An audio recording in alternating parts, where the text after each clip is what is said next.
Hello, welcome to the video. In a previous video I recapped an Amiga 1200 board I had in the loft for a long time, and I also knew I had a 600 up there, and yeah, that's this beastie here. So I dragged that out, found a 1200 that I didn't realise I had, and yeah, I thought I'll recap the 600. Unfortunately things are not going to plan. Intro.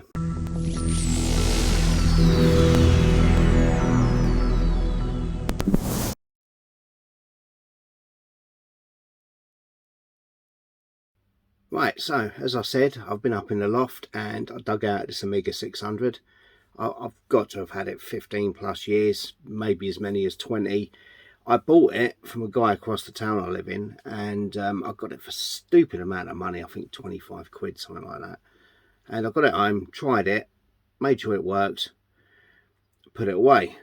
I must have dragged it out around that time because yeah, there's been a bit of a modification to it and the 1200, and yeah, I think there's going to have to be some kind of warning before you see this.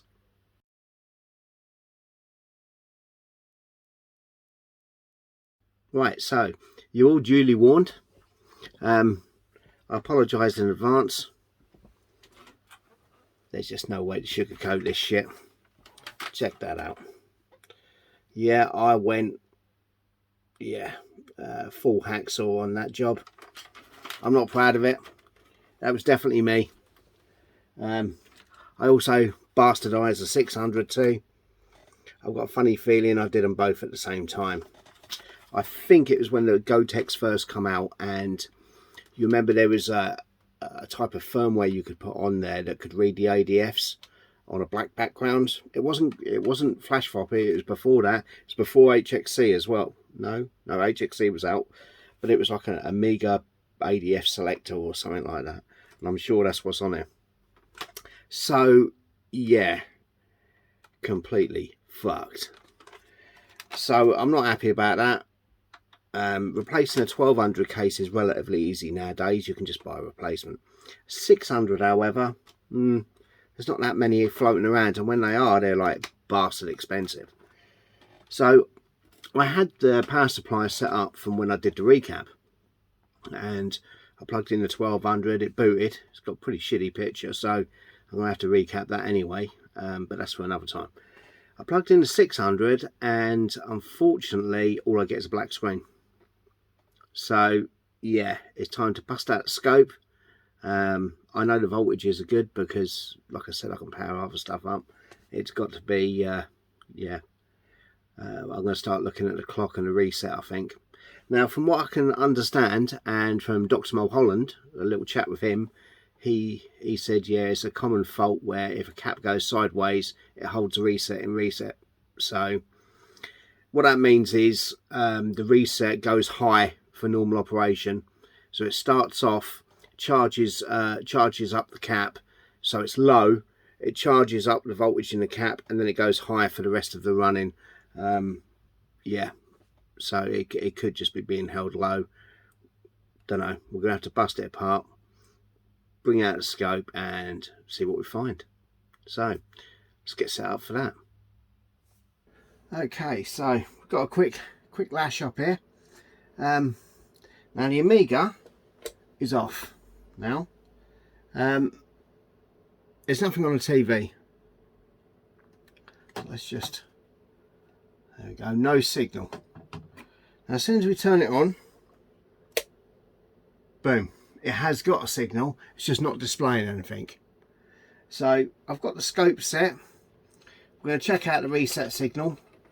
Yeah, so pin 3 of U14 is the reset signal, and it comes out of a cap to give you a half-second pulse roughly. So let's have a look. There we go, and we're getting 3.8 volts steady high. So if I turn off the MIGI and then back on, we should see a pulse for half a second. Nope, That's just fucking high.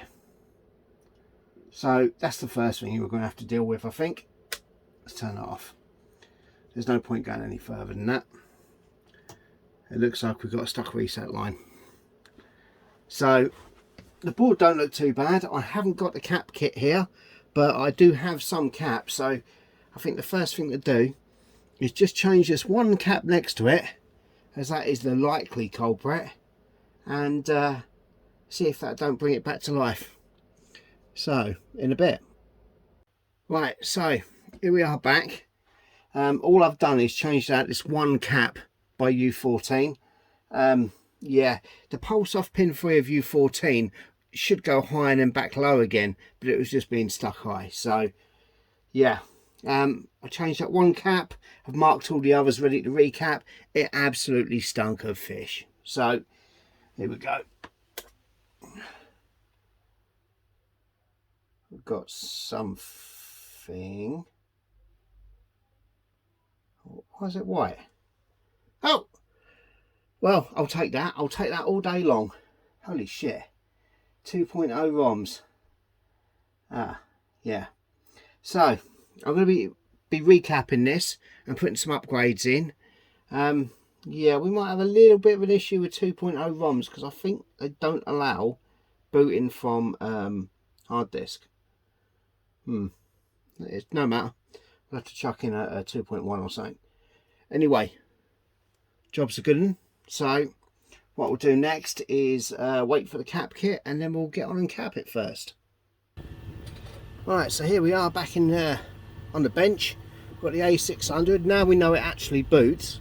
We're ready to give it a clean up and recap. Sorry about the noise. I've got a printer going and a fan because it's bloody hot. So yeah, what we're going to do now is start taking the caps off.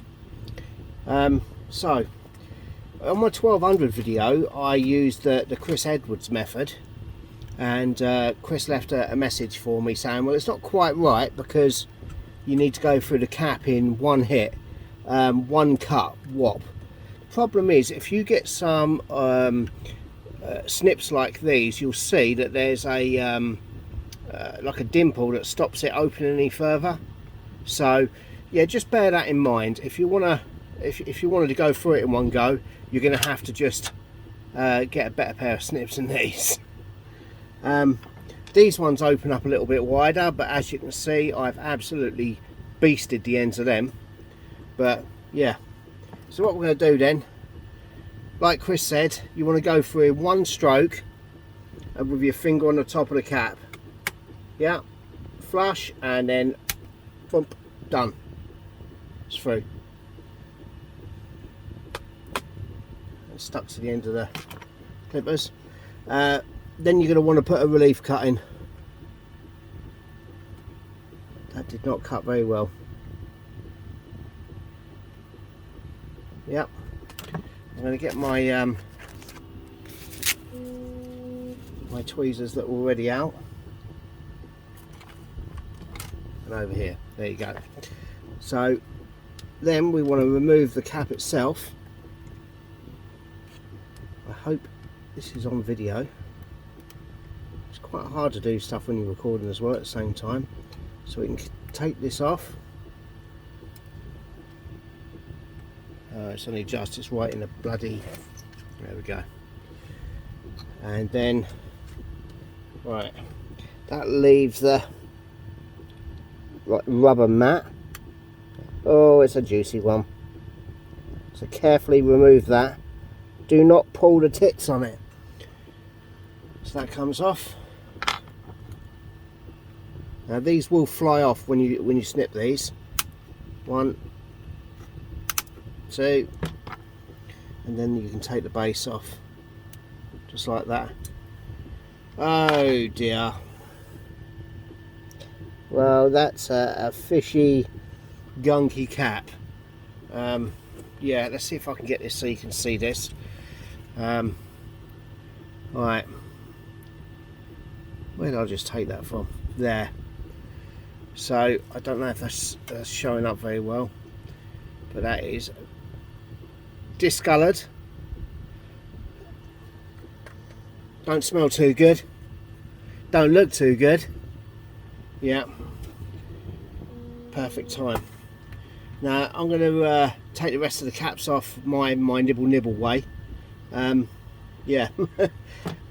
Before we do that, Chris had another tip on one of his videos that said about using a tool to take off the screws from the back here. I bought one of these off eBay a long time ago. It was only a couple of quid, and that is perfect. It fits over these and you can just spin them off just like that. No messing around.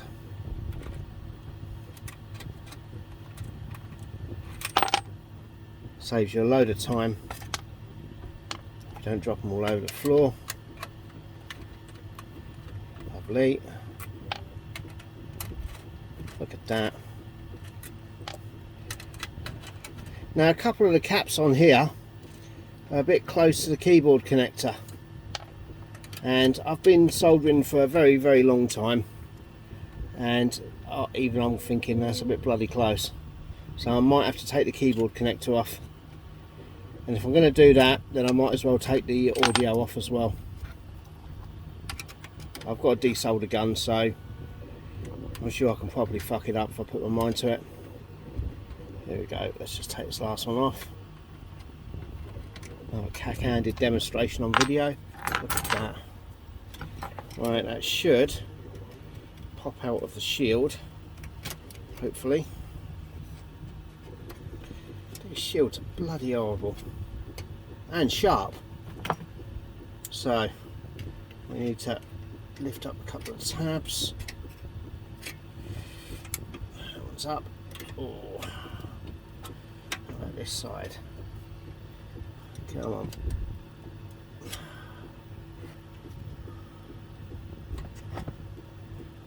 Oh, that'll be why. Oh, what a pig. Why do that? There's one screw in that side. I don't know if it's how clear that is there. We'll just hear that go crack. That ain't been off in a while. Right, that's them. Let's have a look now. And does it come off?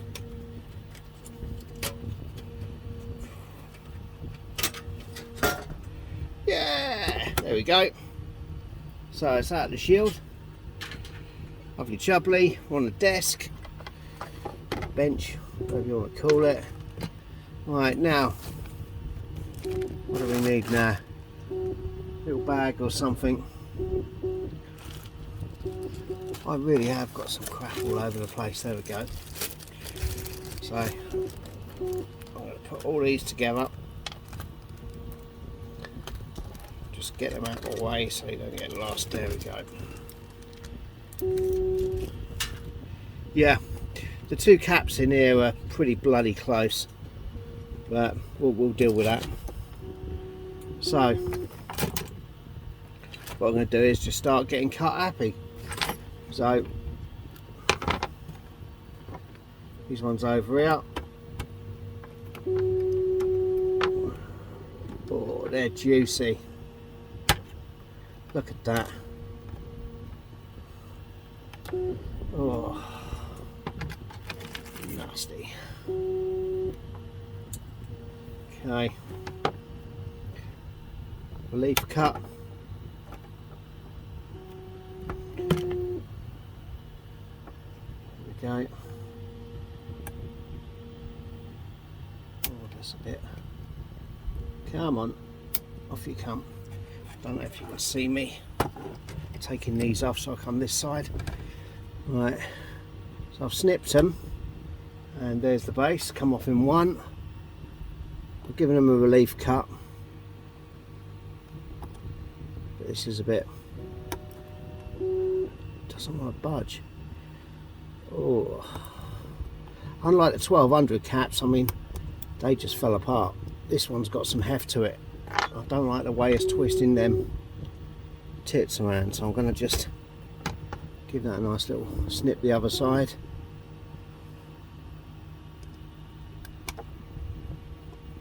Come on. Does not want to come off.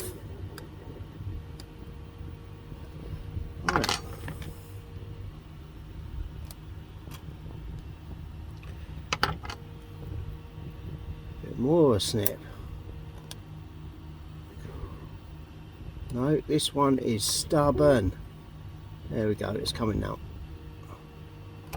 Don't want to drag the tit off with it. There we go. So they're off.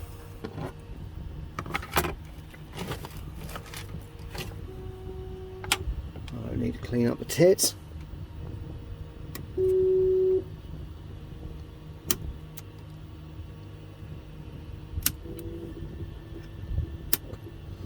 Oh, these are properly corroded. Oh, look at that. That looks properly crunchy under there. I'm surprised we haven't got a workbench screen.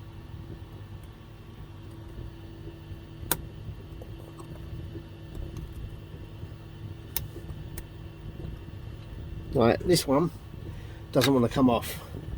I think I haven't got enough of the tit.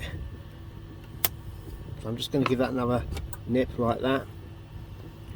There you go. Off. Let's have a look at these pads. Oh, they are oh, they are properly crunchy. Oh, it's got like, I don't know if this is going to come out, but it's got like a crystalline sort of residue on them. Yeah. Perfect time to recap this one as well. Okay. Let's get in here and start whipping out the others. Nice. Now I know what I've just done. I've just bent a pin there, but that's no problem. I'll straighten that up. Tweezers are fairly heavy duty, so I can just, there we go. Nice. Leaf cut.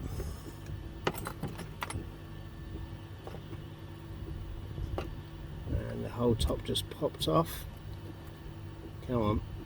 There we go. Tits.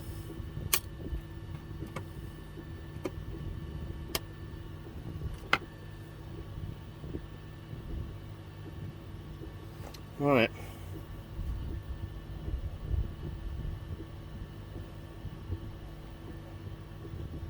Okay. Let's have the top of that off.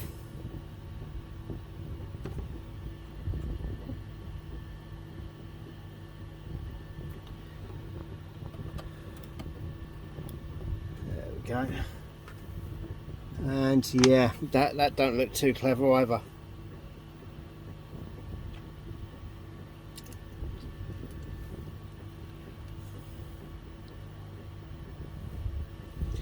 Right then. Ugh. Onwards. Getting into some of these is a bit of a pig.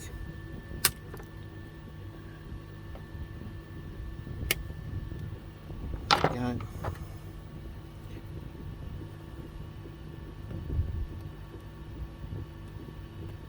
And come on, up you come. Nice.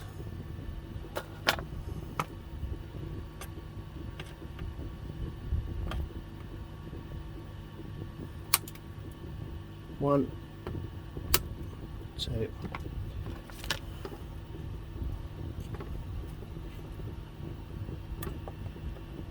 Oh, state of these pads. They've got this like greenish tinge to them. Yeah. Well.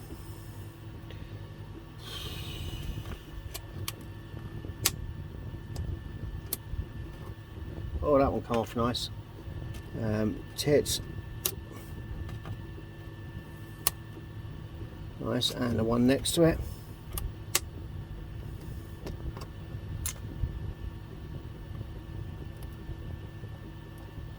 And that's off. And tits.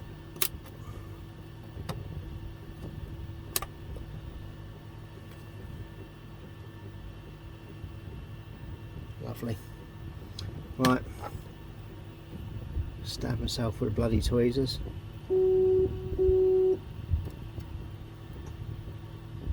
drew blood, that was a bit silly. Right, there we go, there's 2 more off. This approach definitely is the best approach to cutting caps off, definitely, if you can get to them. Yeah, damn it. Right, I'm going to come in from the side here, I think, and just chop through these 2. 1, 2. Right, that's them 2 done. Now, leaf cuts, and that one just comes straight off, and that. Pick that up. There we go, the ring's off. Rubber's off. There we go. And tits.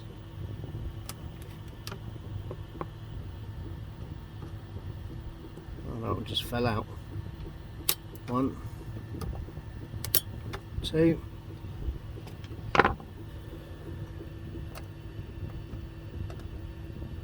Yep, they just fell off. No problem. Right, in order to get the others safely, I'm going to take off the electrolytics. And then, yeah, we'll go from there. So I'm going to heat up the desolder gun and I'll be back soon. Right, so I got a bit carried away off camera. I've taken off the modulator, the electrolytics.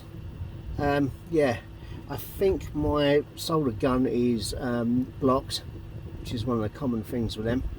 I'm obviously leaving the cap on I did the other day for the reset fix, so I've just got to take these other ones off. And yeah, going for it. I know it's taking a couple of bites, but it seems to work quite well for me, so there we go. Oh, 3 bites on this one. Look at that, what an animal. So leaf cuts.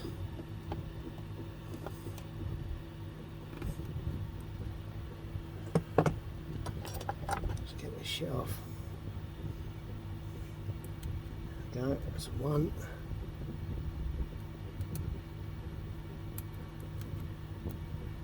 Rubber mat's disintegrating, there we go.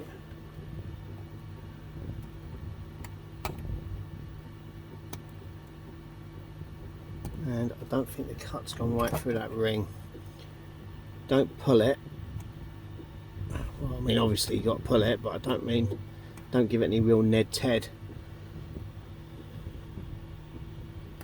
There we go. I left too much of that cap on. It's a bit. There we go. Nice. You only really want a really small bit of the cap left, like that, you know. Now they're all off, so it's titsy. 1, 2. That's got the rubber mat on. 1, 2. They're tapered, so you need that rubber mat off really, because you can't get low enough on it. So let's just make sure that's all out. There we go. Come back in. 1, 2. Now I should just be able to lift these off now. Oh, look at that, straight off. No damage at all. Right, so I'm gonna have to clean up my gun so I can start removing stuff over here. Yeah, I've just had some trouble removing these, and the gun tends to get a bit blocked. So unfortunately, yeah, it's going to need a bit of a clean out, so that'll take me a few minutes. So I'll be back. Okay, so I've cleaned out the gun, and I've started removing the keyboard connector, which is here. So let's see if I can turn this around a bit, get a bit better angle on it for you. So here we go.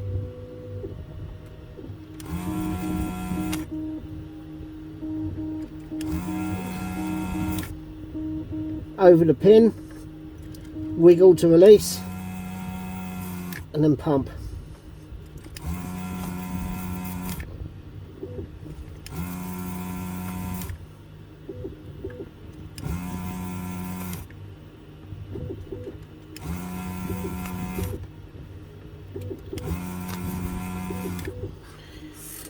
Okay, so that's all pins released, apparently, but these guns are not perfect, so let's just have a little dig with a screwdriver and see what moves.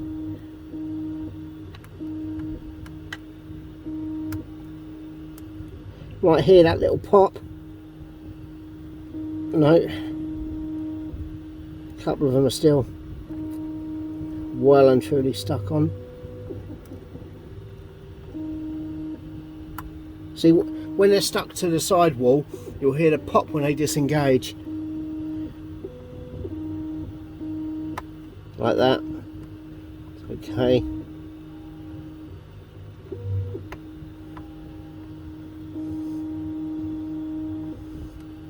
Try to move the pin to the middle of the hole. Use a reasonable amount of force, but don't you know, destroy it. Well, according to that, there's still a load of holes that are still not made, and yeah, it's still quite well on there. So there's no real option now except to find out which ones are still stuck.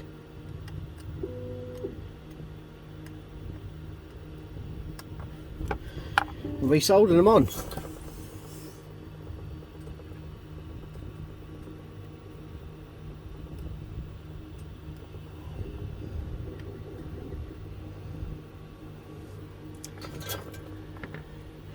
Work your way up the list. Any pins that are suspect. That one's gone. That one's alright. That one's gone. More fresh solder. I did fresh solder them before I started.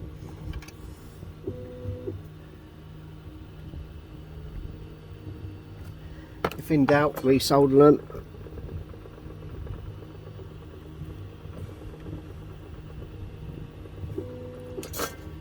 Right.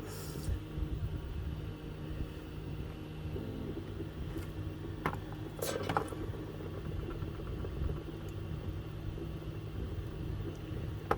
we go. That's one side.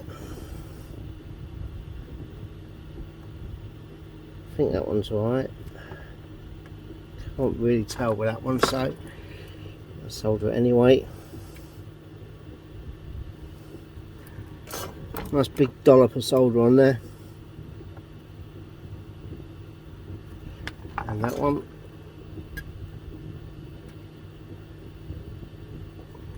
Nice. Yeah. That one's okay.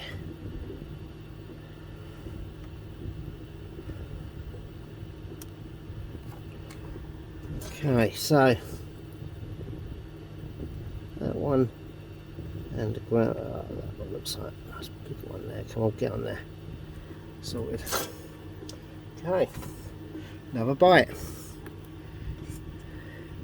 Here we go.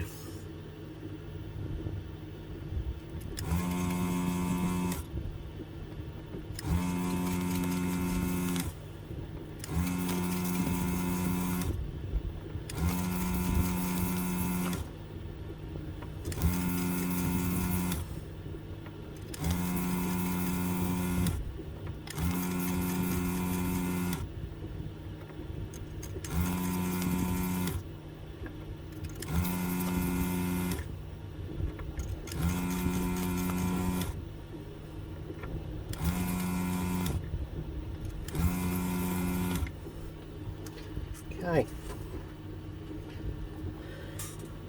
so we go again.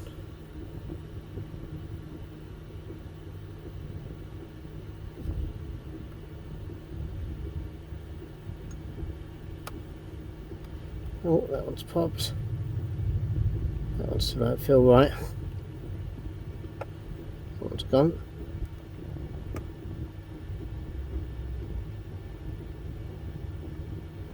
That one don't feel right. What is that?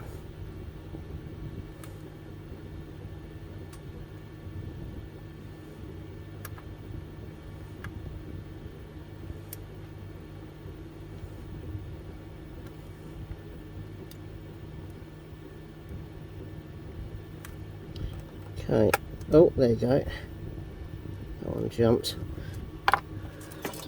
These N2, they're definitely stubborn. So, add more solder.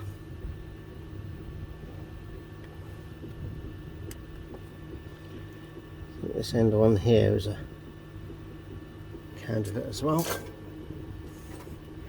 Go again.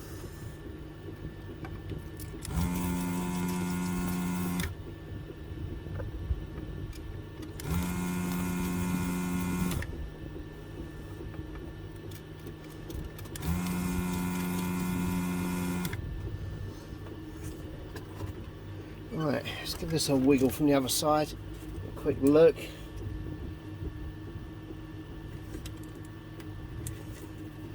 And that.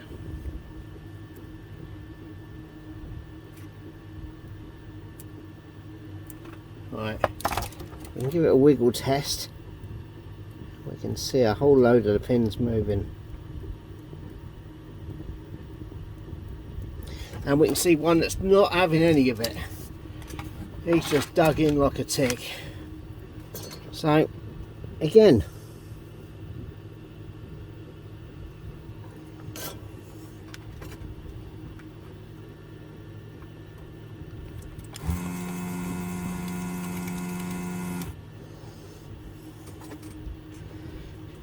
okay, I see him now. He still feels. Now the connector feels somewhat loose. Don't go yanking on it yet. They're all moving. There you go. And they're all out. No damage. Superb. Quick visual side. Yeah, the holes are going to need a bit of a clean up, but I'll do that with wick. So now that that's off, we can get in here and begins on that a bit bigger. Yeah, cha-ching. Come on.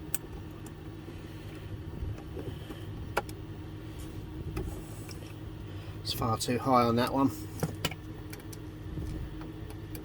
If Chris sees this, he'll be like, what the fuck are you doing? Right. So, snip, snip, here we go.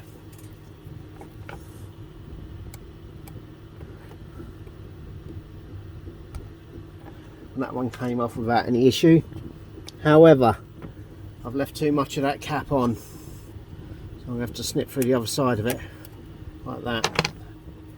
There we go.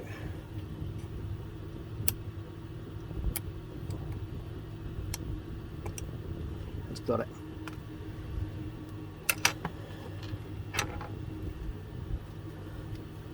Tits.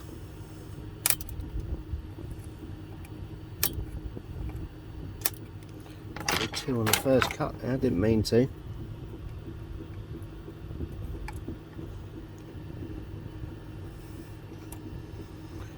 we go. Put that out of the way. Oh, that looks crunchy.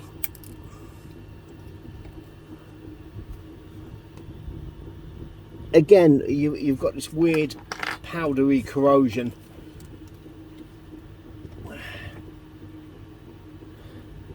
Which is pretty poor. So while I've got the heat gun, I'm going to have to take these off. Now I'm going to do that just to make it easier for me to get the board back together after I've capped it. So yeah. Here we go. I'm just going to try and, these tabs are too big. Nice.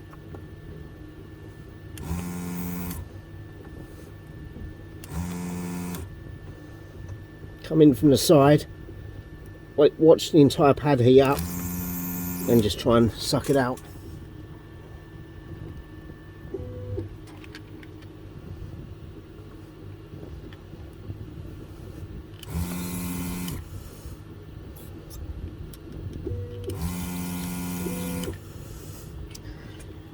Present a bit of a problem getting them off.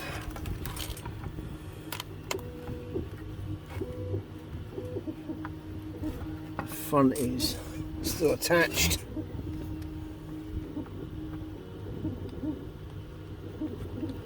Try and heat it up. Took some off.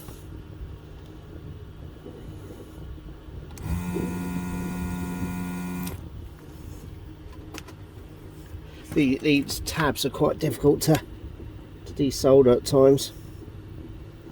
Okay, so let's see if we can't knock it off the other wall. Oh no, it's too, and far too strong on there.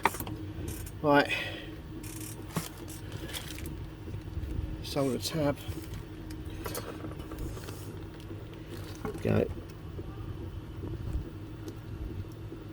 Oh, I knocked my iron up to 400.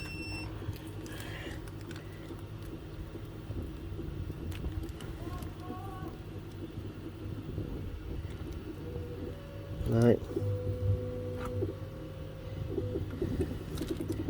Don't really have the mass to get it off by the look of it. Right, some of it's going. Oh, nice. See it disappearing into the wick.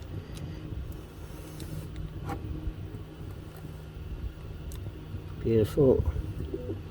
Try and just move the tab with the iron. Try and push it into the wick. There we go. You can see it just slightly bend. It's not because I'm bending the tab, I'm breaking the solder. There we go. There it goes. Right.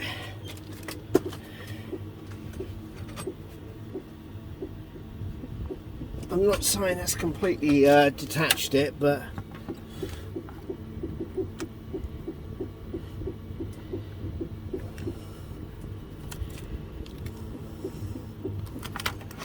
here we go.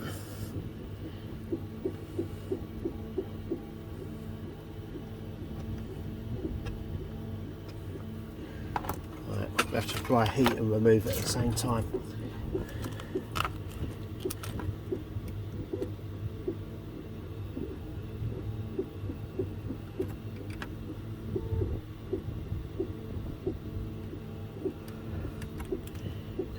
He wants to budge. Come on.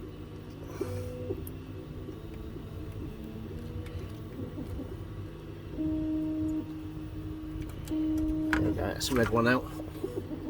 So be very careful when you do this. Do not give it any Ned Ted. If it doesn't want to go, leave it where it is. Just ease it about until it starts to move. There we go, it's going now. And that will just pop off. Yeah.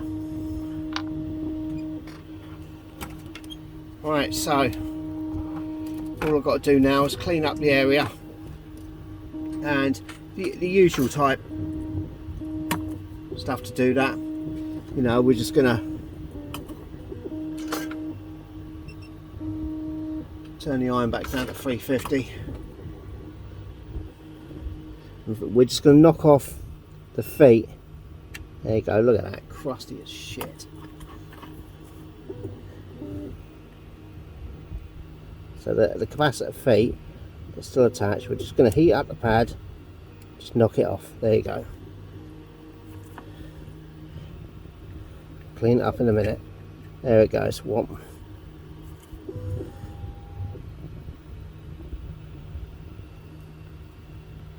Just like that. So all the feet we took off, all the capacitors took off. Just Going to remove all their... Oh, fucking hell. It stinks of fish. Oh, that is just so wrong. I don't even like fish. Ugh.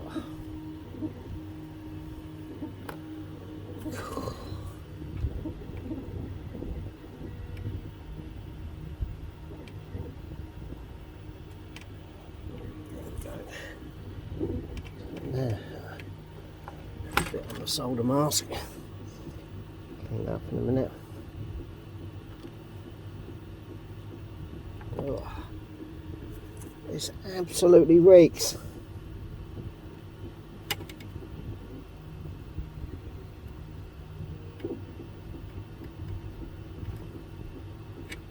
Oh, nasty.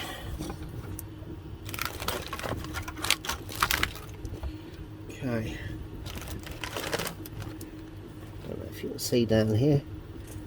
So just a renag round a bit. There we go. Right. Try and get in there, and before I clean the pads up properly, I just want to take the legs off. Bits of capacitor leg. That's it.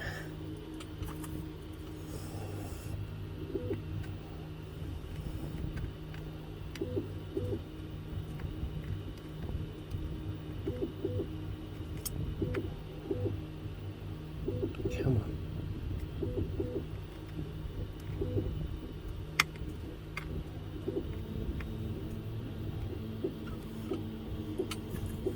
God, that absolutely stinks.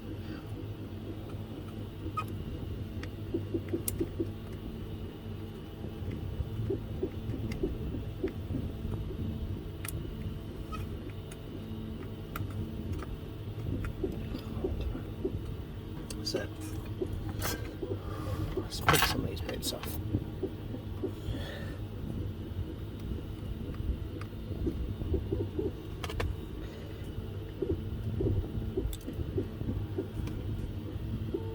Well, it's taken me a lot longer to do the 600 than it is the 12, that's for certain.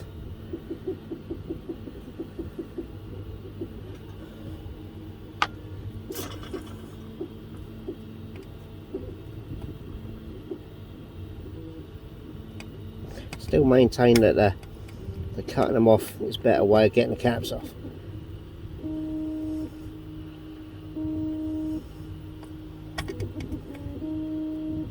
God, struggling to clean up this fucking shit. Oh, that stinks. Oh.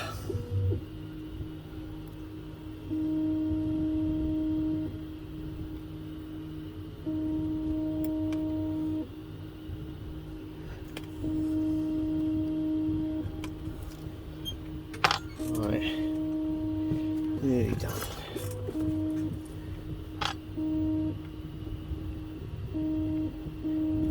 Alright, so all I've got to do now is take these odd bits off, then it's board clean-up time, and then we're ready to recap. So I'll leave that there for now, and yeah, in a bit.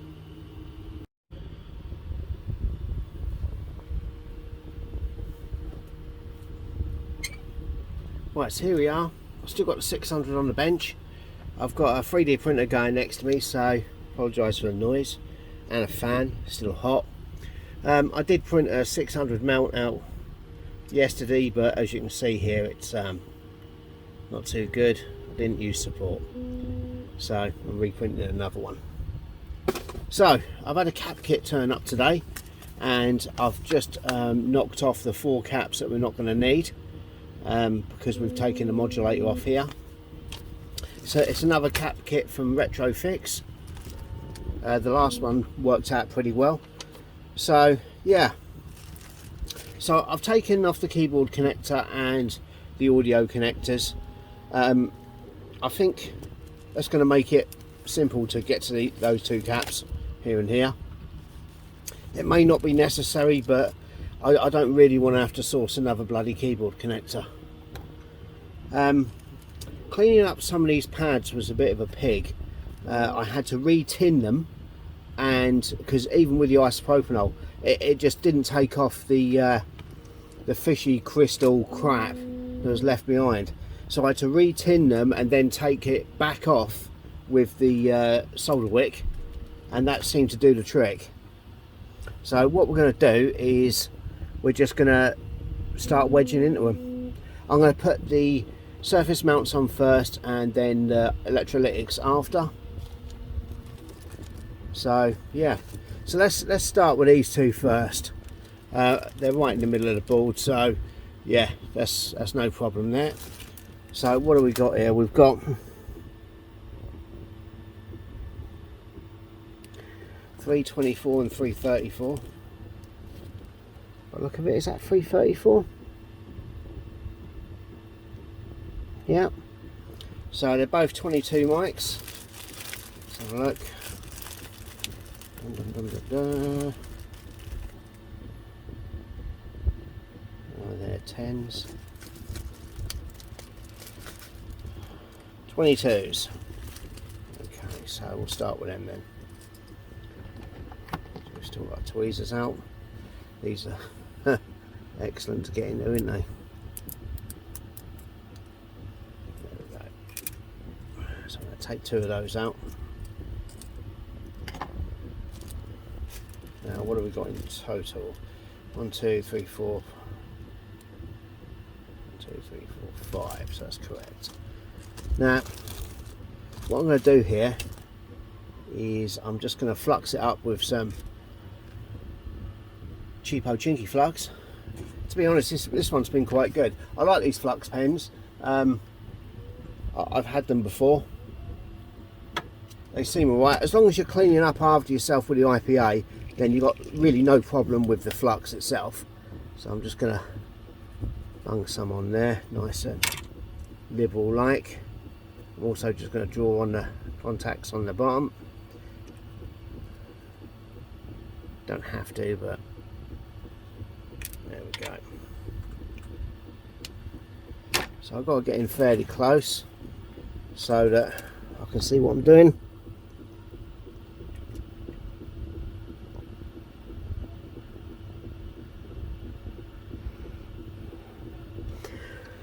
That's the only thing about getting older. Your eyesight's one of the first things to suffer. Okay. I'm using the 0.7 again. So we're just going to heat the pad. Just like that.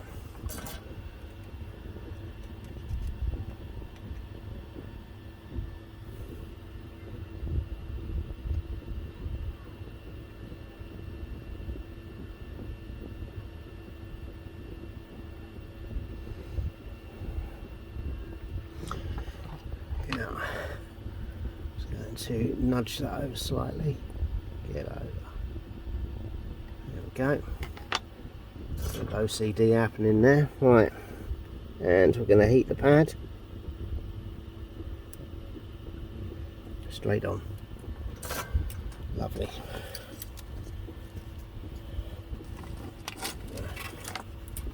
Turn the board around, and hopefully you can still see what I'm doing. Same deal this side. I'm going to have to yeah, I'm coming from this angle. Right, so let's heat the pad and then feed in the wire of solder. Lovely. And again, lovely. Done. So just a little wiggle. Now, because I've soldered in this direction and you wiggle in that direction, don't start going like that because there will be some play in it. They never go down flat. There we go, that's 2 on. Now as I go, I just keep a little running tally. So that's that one, that one. Yeah, so give me a few minutes, I'm going to crack on with these, so in a bit.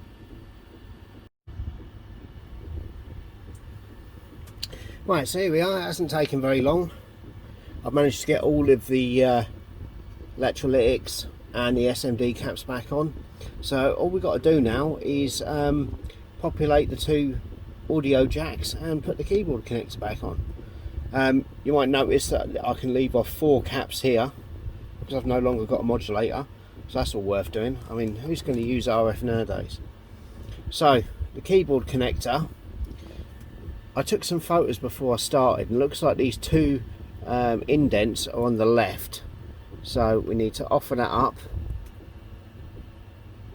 get that through the board like that.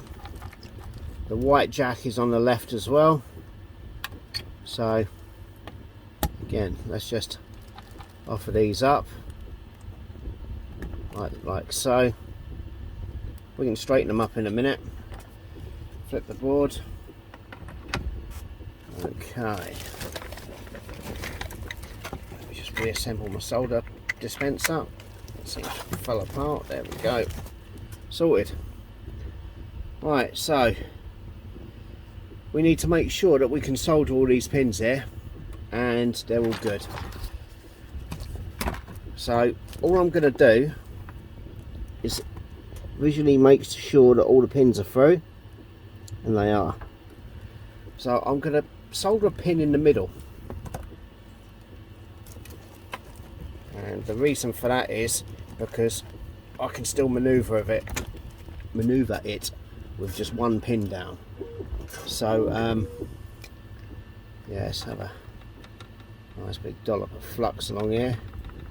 Oh yeah, can't go too much on the flux. Lovely. Right, so first pin, doesn't matter which one you pick, just go near the centre. Boom. Now what you want to do is, from the other side, you need to apply pressure to it. I don't mean push it right through the board, but apply a bit of pressure and just heat it up so that you know it's flush. There we go. Now once you've done that, have a quick inspect, and you can see there that is not flush to the board. I don't know if this is going to come out well. About like that. So again, just heat it up, give it some more pressure, and that moved that time. I felt it. You might have heard it on camera, a little pop. That looks better. So this side is okay. This side is still a little bit in the air, so I'm just gonna support the whole thing. There we go, that moved again. And when you look at it now, it is now, I don't know if it's coming out on camera, it's now flush to the board. So drop one on either end of it, like so. And then just one more quick look. Yep, that's all good. Now we know it's flush, we can just run along and stitch it in. It shouldn't take a moment really.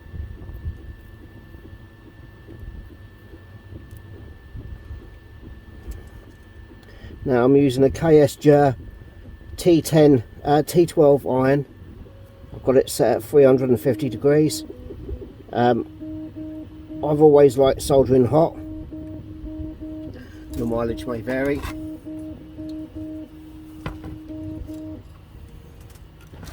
Okay, let's do the other side now.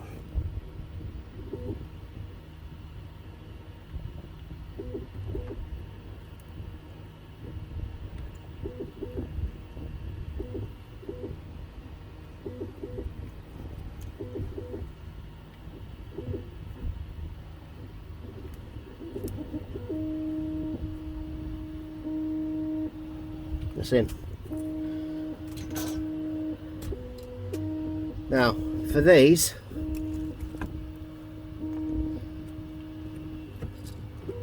I'm going to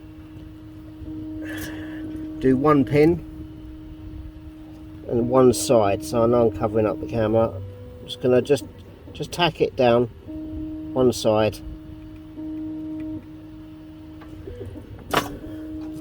Right, now let's have a look. You want them square and sitting nicely. And that one looks a bit ropey. So all we're going to do is just take that again. Now you've got some big ground planes here. So what I'm going to do is I'm going to boost up my iron to 400.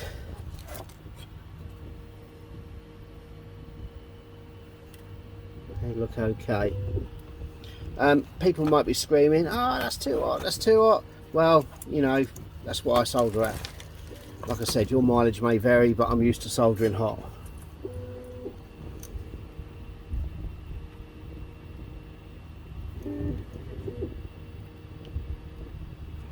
Of course, the disadvantage to soldering hot is you've got to move quick.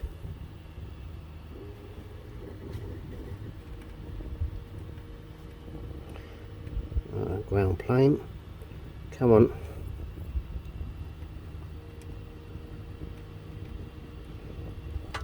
That really didn't like it.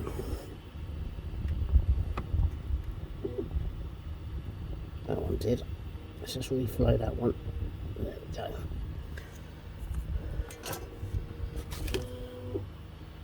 They're flush.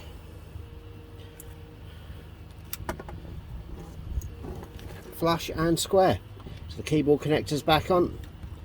Everything's back on. The A600 is fully recapped. Marvellous. So let's get it back on the bench and we can start reassembling it. Nice.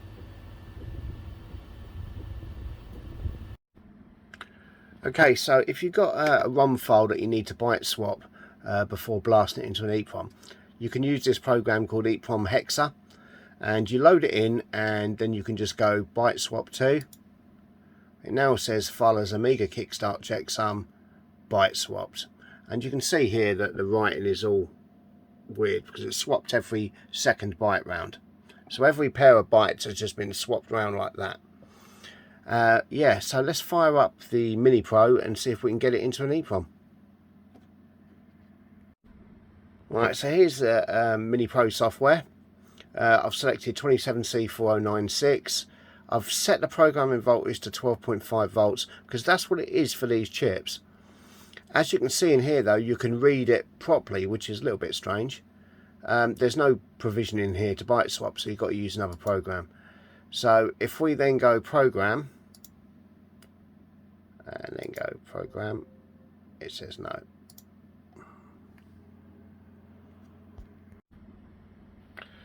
Well, as is usually the case, I realised that the button here had become depressed. And that's for a 322 chip only. So with the same chip in, remember I've set it to 12.5 volts because it defaults to 13. Let's try it now. Device, program, and there we go, it's programming. What a silly mistake that was. So yeah, if you leave that at 13.5 volts, what will happen is it will come up with that same error, programming failed. But the problem is it will actually program something to the chip, so it won't come back as empty anymore. So you're going to need to blank it in an EEPROM eraser. So it doesn't take too long. You can see the both lights are on the 866.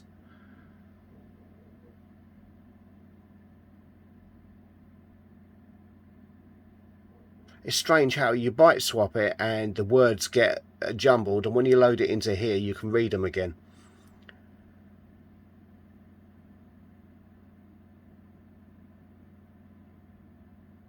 So there we go, it's nearly done.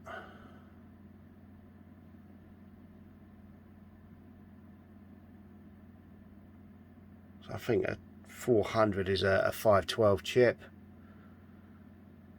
512K that is. Here we go.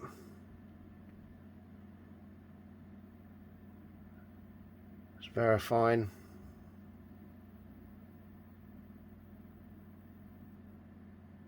look, programming successful. Right, let's get it in the Amiga and fire it up. Okay, so here we've got the Amiga back set up. I've got some power on it. I've got a mouse plugged in.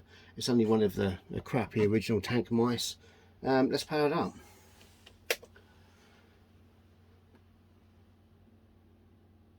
So this is the EEPROM I burnt with 37350 on it for the A600. It's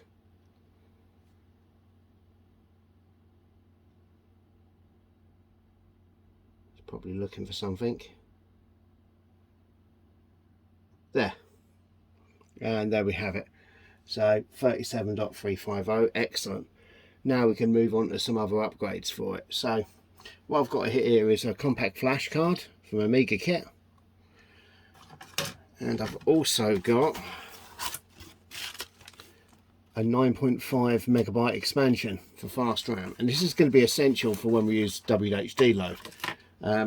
Yeah, so first things first, the compact flash comes in a nice little box. Looks very nice. There we go. It's from Amiga Kit. There we go. So we need to just plug that in, and it's got a backing on it. Very nice. And see what happens when we power it up. So shut it down.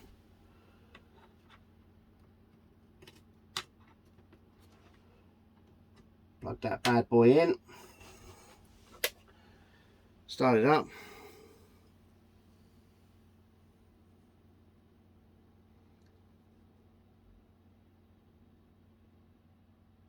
Nothing. Okay. That was not expected.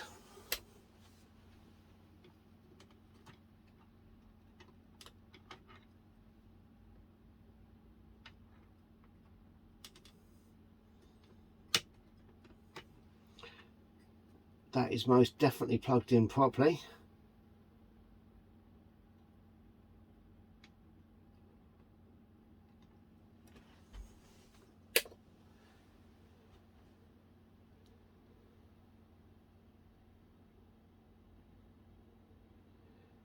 Still nothing. Right, well, I've reflashed the GoTech and I've got flash floppy on there, so let's plug that in and get to a workbench screen. Maybe we can see something from there. So let's pop this back in the Amiga. Add some power.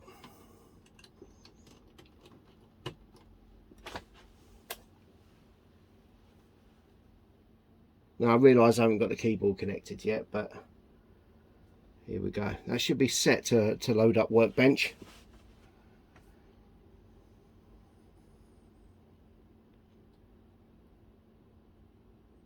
Here we go.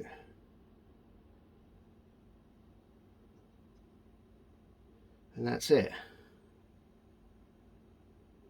I'm not sure it even sees the compact flash. Okay. Let's have just a quick gander at it and make sure it's okay.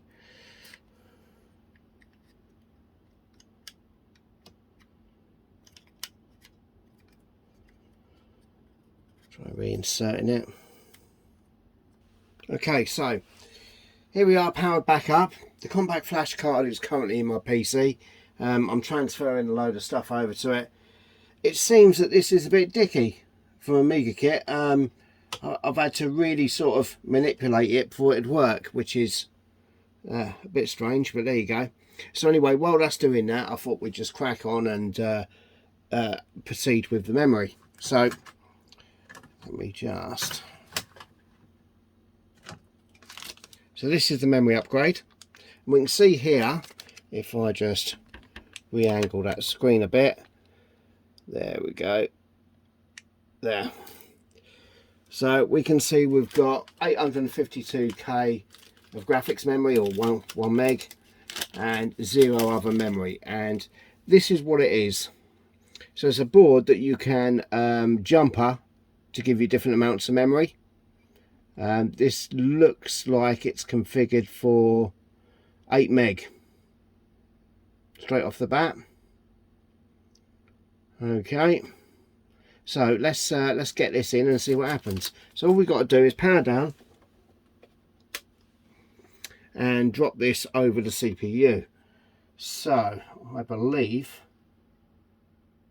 that's going to fit like that. What we're going to do is just tilt this around a bit more because I've just moved it all. There we go. Boom. Right, so we're going to have to just plug this into the CPU over the top of the socket. I'm just going to push down. Clip, clip. That's fairly bloody stiff, I've got to say. Now what's wrong with this picture? We've got a hard disk mount that should go in there, and that sits right in the way of it, so hopefully that's not going to be needed to hold the keyboard. Right, so there we go. I've still got the floppy in goto. Let's just power that up.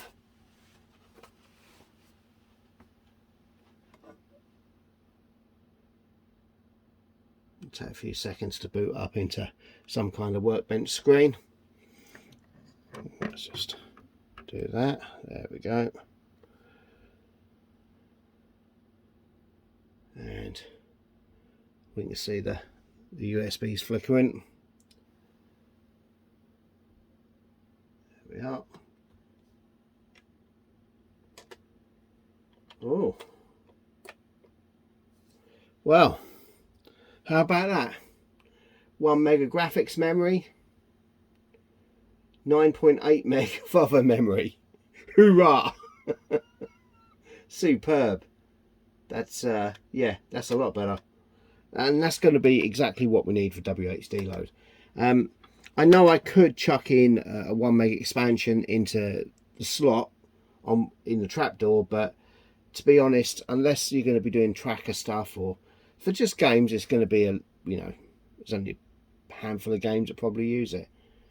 So the memory's in, we're all good now. All we've got to do is get the hard disk back together. So yeah, in a bit.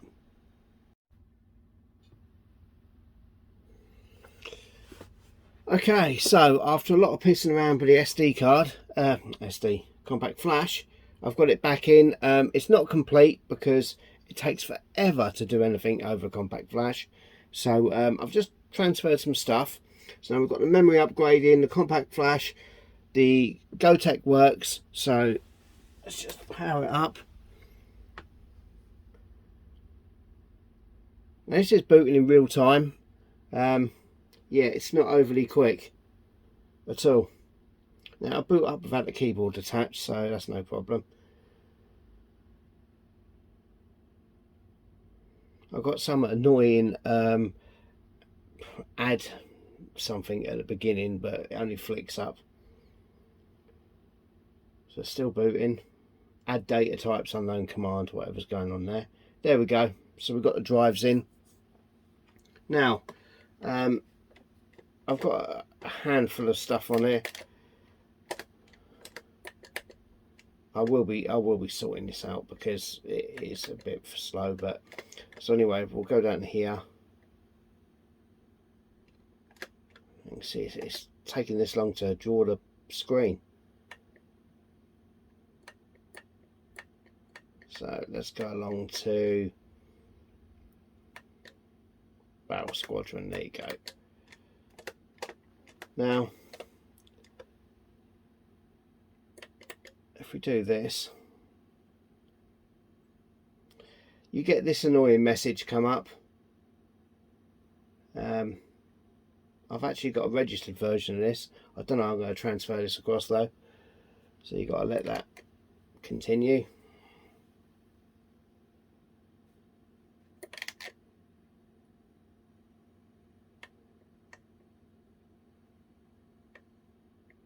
There we go. So now it'll come up, starting the slave.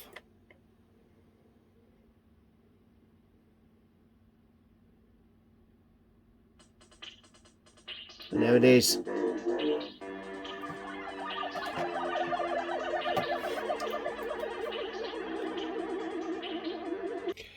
Right, so here we have the Amiga 600 all back together. So we're just going to boot into the Amiga test kit. I've already run through this, so it's all pucker. If we go like that, we can see we've got 10.5 megs of memory. I've sorted out all the compact flash now, so yeah, it's all pretty good. If we let's have a look. This one, yeah, no problem. F6, 7. Oh, here we go. Yeah, all good. So it's recapped. It's got a compact flash in it. It's got more memory in it. I've left the rubbish Gotek in the side. I did print a case and I was going to put an OLED in it, but to be honest, that 3-digit display with the menu that comes with it is absolutely fantastic. So just to give you an idea, if I press both buttons on it, it'll go to 0. I can give it a 3-fingered salute, and then when we restart, we'll get a file selector like this.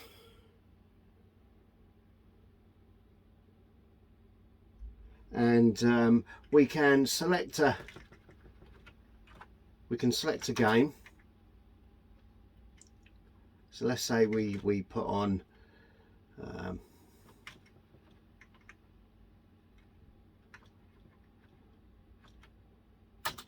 that one. We can select a slot for it to go in, see number 8, and then press 10 to save.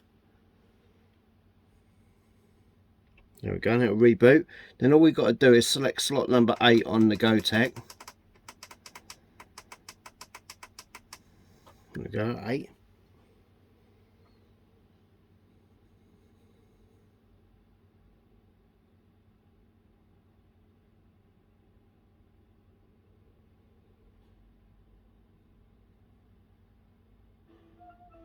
There we go. It is that simple. For other cases, if I want to use the hard disk or the compact flash, all I do is turn the Amiga off, take out the rubbish USB, turn it on without anything in the Gotek, and it should boot from compact flash. Now, one thing to note is I found it very slow booting. Yeah. So this is in real time. You can see we just got a grey screen. It is apparently doing something, I think.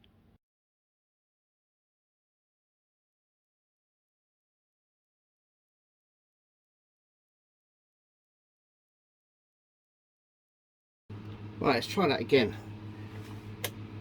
So if I power up without anything in the flash floppy, there we go, the disk light's now going and it's now booting into Workbench. Now, as I was saying earlier, it takes a little while to boot into Workbench, even coming from a compact flash. So yeah, I did expect it to be a bit quicker. Maybe that's just rose tinted 2020 vision or 2020 hindsight. There we go, so we're in.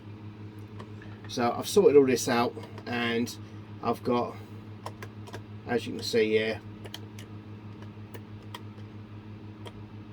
let's have a look, plenty of memory. Also sorted out the WHD load. So let's just we'll go for a classic Phenomenal Enigma. There we go. So it's got the latest WHD load that doesn't need registering on there.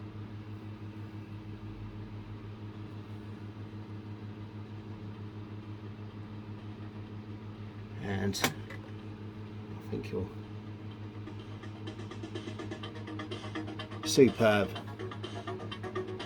Right, so yeah, so the Amiga's recapped. Compact flash, 9 megs of memory, or 9.5. I've reflashed the Gotec. I'm going to leave it as is like that.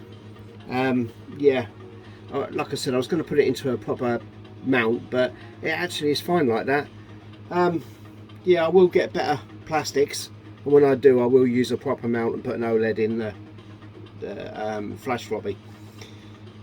One thing to note with when I pulled this out of the loft was there's 4 rubber feet on the bottom, and they disintegrated a lot, to the point where they'd turned into this gunk that had gone all over my 1200.